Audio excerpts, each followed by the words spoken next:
147 ময়মনসিংহ ৩ গৌরীপুর আসনে গৌরীপুর উপজেলা বিএনপির আহ্বায়ক আহমদ তায়েবুর রহমান হিরণ ধানের শীষ প্রতীকের মনোনয়ন বঞ্চিত হওয়ায় মনোনয়ন পরিবর্তনের দাবিতে গৌরীপুর পৌর শহরে বিক্ষোভ মিছিল ও প্রতিবাদ সমাবেশ করেছে হিরণের অনুসারীরা।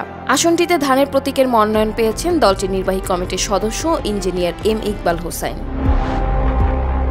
এদিকে সোমবার রাতে ইকবাল হোসাইনের মনোনয়ন পরিবর্তনের দাবিতে গৌরীপুর পৌর শহরে বিক্ষোভ মিছিল ও প্রতিবাদ সমাবেশ করে মনোনয়ন বঞ্চিত হিরণের সমর্থকরা।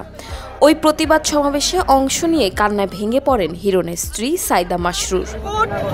এই করছি আমার হাজবেন্ড 17টা বছর 100টার উপরে মামলা, কোনোদিন সে বাসায় ঠিক মতন ঘুমাইতে পারে না, জেলখানায় কাটছে না, দেশে পলাতক থাকছে, সারাটা জীবন সে রাজনীতি নিয়ে কাটাইছে, সংসারটাও ঠিক মতন করি নাই, আজকে কি এই ফল পাওয়ার জন্য? এদিকে প্রতিবাদ সমাবেশ থেকে গৌরীপুর পৌর বিএনপির সদস্য সচিব সুজিত কুমার দাস ইকবাল হোসেনের মনোনয়ন পরিবর্তন করে আহমদ তায়েবুর রহমান হিরণকে মনোনয়ন দেওয়ার দাবি জানান। মনোনয়ন পরিবর্তন করা না হলে কঠোর কর্মসূচি দেওয়ার ঘোষণা দেন। আগামীকাল বন্ধ দেখবো, যদি মনোনয়ন পরিবর্তন না হয় তাহলে অবরোধ পথ জায়গার মতো সিদ্ধান্ত নিতে পারবো।